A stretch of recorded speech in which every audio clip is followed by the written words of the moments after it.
e nós vamos conversar com o professor livre-docente de Relações Internacionais da PUC de São Paulo, Reginaldo Nasser. Bom dia, Nasser. Com vocês. Opa, Nasser, ontem nós tivemos aí um momento importante nessa guerra entre Rússia e Ucrânia que já se alonga mais do que muita gente previa, Nasser. E na manhã dessa quarta, o presidente da Rússia, Vladimir Putin, ele fez um pronunciamento à nação anunciando a convocação de 300 mil reservistas para o conflito e destacou que pode inclusive usar armamento nuclear para defender o seu país caso necessário. O Putin, Nasser, falou aqui que existe uma oposição de um ocidente coletivo que procura dividir o país em pedaços. E a ideia, de acordo com Putin, seria proteger a integridade territorial da Rússia. Como é que você vê esse novo momento da guerra na Ucrânia, Nasser? Olha, por incrível que pareça, eu diria que é o momento mais tenso, não só da guerra da Ucrânia, mas eu diria o momento mais tenso aí do pós-Guerra Fria, né? Por quê? Olha, nós estamos diante de um lado de uma grande potência militar, a Rússia, que tem armamento nuclear, de outro lado, a Ucrânia, que tem um poder militar, né, de armas convencionais muito consistente, muito importante, porque isso tem sido fornecido à exaustão pelos Estados Unidos e a OTAN. A OTAN está municiando com armas sofisticadas, armas que, inclusive, nos últimos meses fizeram a diferença e permitiram o avanço da Ucrânia, né?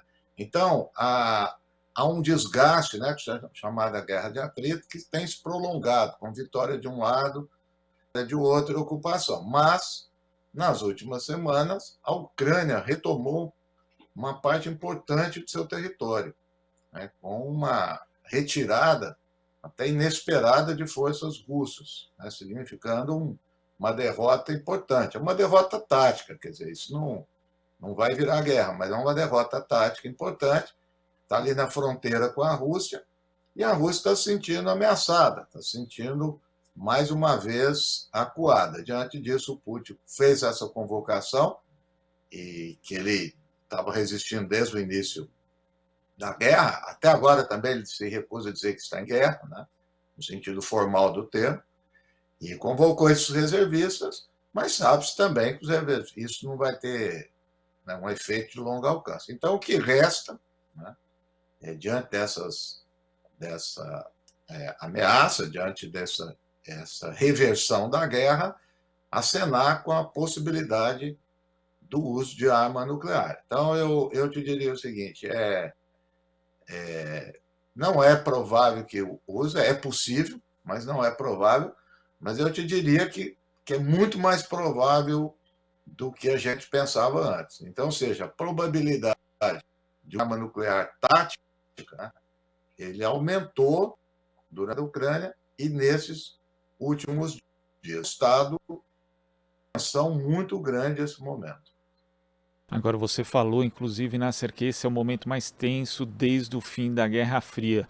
E a gente tem que lembrar que a Guerra Fria tinha dois grandes protagonistas, né? A União Soviética e os Estados Unidos. E ontem o presidente dos Estados Unidos, Joe Biden, falou em referência ao conflito na Ucrânia, dizendo que é uma guerra para extinguir o direito da Ucrânia de existir como Estado. Ele disse o seguinte: vamos falar claramente, o membro permanente do Conselho de Segurança das Nações Unidas invadiu o seu vizinho. Essa postura do presidente Biden mostra que, na verdade, também não interessa aos Estados Unidos, no momento que essa guerra chega ao fim, que haja um acordo de paz. Os Estados Unidos continua sendo aquele protagonista que, na verdade, não quer aparecer, mas que é o grande opositor e um grande interessado nesse conflito, Nasser? Não há dúvida, eu diria que é o principal. Quer dizer, os Estados Unidos insuflou essa guerra desde o início, né? Nós já estivemos aqui conversando e apontando para o momento do final do ano passado, em reuniões com Putin, depois também no início do ano, os Estados Unidos veio sistematicamente estimulando essa guerra. Porque numa guerra, Glauco, os atores envolvidos têm vários objetivos. Putin tem um objetivo, Zelensky tem outro, E os Estados Unidos tem outro. Os Estados Unidos é derrubar o Putin, é enfraquecer a Rússia e, como consequência, derrubar o governo do Putin. E não está medindo esforço para isso, o que também aumenta aquele estado de tensão que eu havia descrito. Fornecimento de armas contínuo, né? E mesmo nessa situação, que a escalada das tensões está aumentando, eles continuam intensificando as sanções. Parece que vai ter uma reunião hoje, né, dos aliados ocidentais para aumentar e intensificar as sanções, e o fluxo de armas continua. Então, e isso é que é mais preocupante, porque você não vê nenhuma possibilidade de qualquer tipo de acordo, né? Então, não há dúvida nenhuma. E fora a hipocrisia, né, de um país que, na sua história, invadiu outros, não só na história mais do passado, mas história recente, a invasão do Afeganistão, com um saldo de 900 mil mortos. É uma hipocrisia tremenda do Biden. Mas é isso que se presta também o da ONU, né? É um país que invadiu muitos outros países, né, e também estimulou outras invasões, além de dar suporte e apoio a inúmeros regimes autoritários no mundo todo no decorrer da sua história, né, Nasser? E o presidente Joe Biden, além de, nesse discurso na ONU, além de ter atacado a Rússia, ele também atacou a China. Disse que Pequim desenvolve um programa nuclear sem supervisão e que promove uma competição entre a própria China e os Estados Unidos. Esse fato de, né, num discurso, do ponto de vista discursivo, o Biden ter ali dois inimigos, né, estabelecer dois inimigos na sua fala, isso também mostra os Estados Unidos que, de certa forma, está acuado, ou seja, que está em declínio e precisa nomear inimigos para manter a sua importância no tabuleiro geopolítico mundial, Nasser? Eu acho que não é uma coisa nem outra. Os Estados Unidos hoje, em termos de relativo, não é um de 10 anos, há 10 anos ou mais, né? Quer dizer, o poder relativo dos Estados Unidos em relação à China declinou nas áreas, né? Então, isso não é verdade. Por outro lado, eu também não entendo essa ideia que os Estados Unidos está, né, em decadência, a saída do Afeganistão, quer dizer, se pintar esse quadro. Não é um quadro real. Os Estados Unidos têm um poder militar muito importante, que assim, eu diria muito mais ligado, muito mais presente em todas as áreas do mundo do que a China e a Rússia, por exemplo, né? Então, os Estados Unidos têm, como dizer na linguagem popular, muita bala na agulha. E a questão mais confortável dos Estados Unidos é estar fazendo a guerra no território de outro. Aí é muito confortável.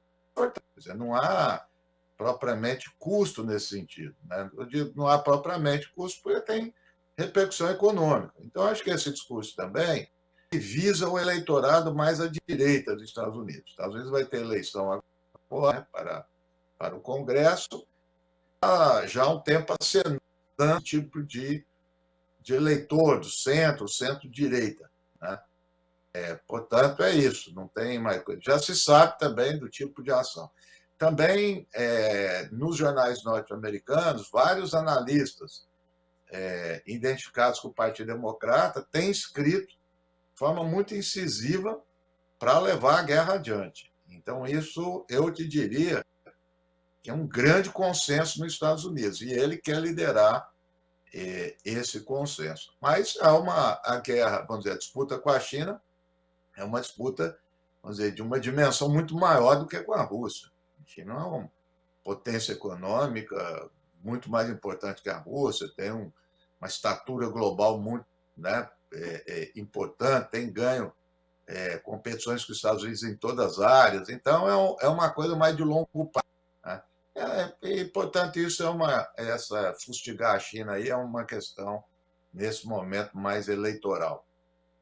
Agora, Nasser, você falou a respeito dos Estados Unidos, né, estarem estimulando uma guerra que fica longe do seu território, mas não é o caso da União Europeia que está ali, né? São dois países que estão ali no continente brigando, né, em conflito. Só que a União Europeia ainda tem o fato de que daqui a pouco vai ter um inverno, né? Então, quando tivermos o inverno, o problema do fornecimento de gás, do gás russo, do fornecimento de energia em si, vai se tornar muito mais importante.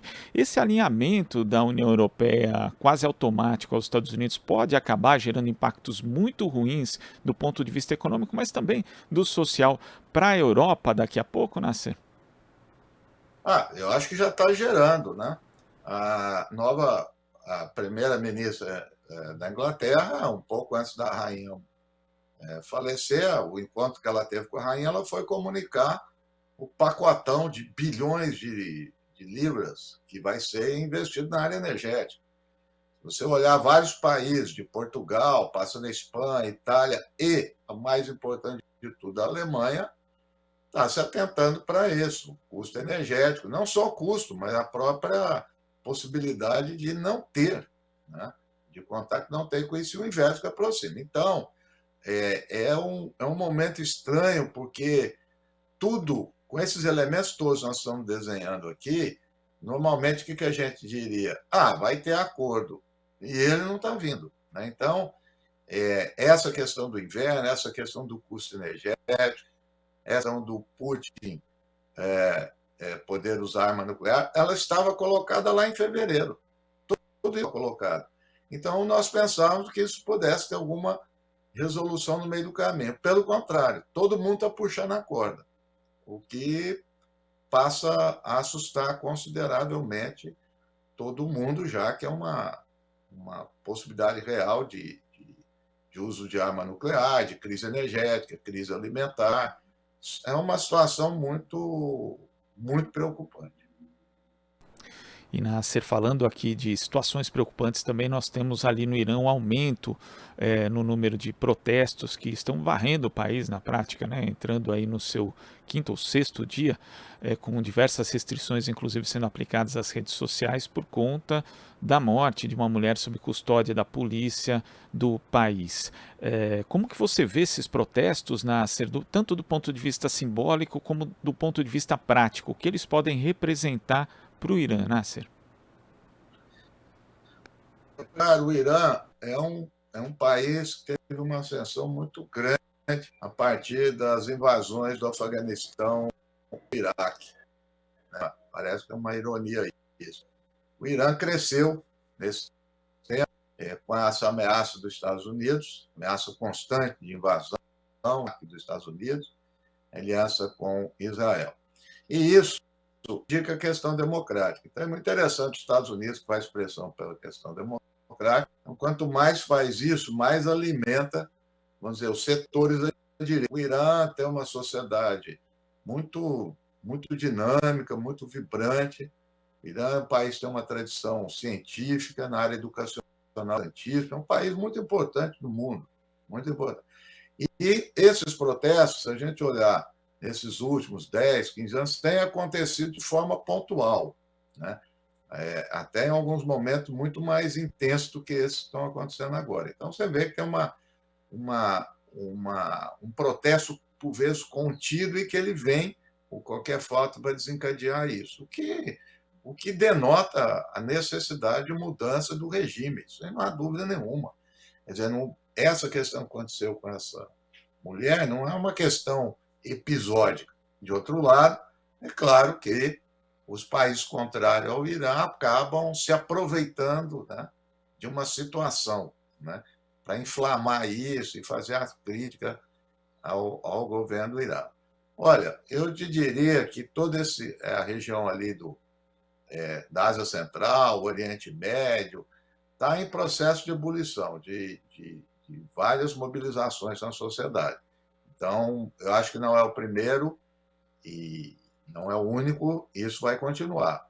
Não se sabe até que ponto esse protesto vai acabar repercutindo em ações mais organizadas, porque a questão é essa. Às vezes você tem esses protestos, levam milhares de pessoas, mas não há respaldo nos partidos, ou os partidos são, né, tolhidos, enfim, não tem uma articulação em relação a isso.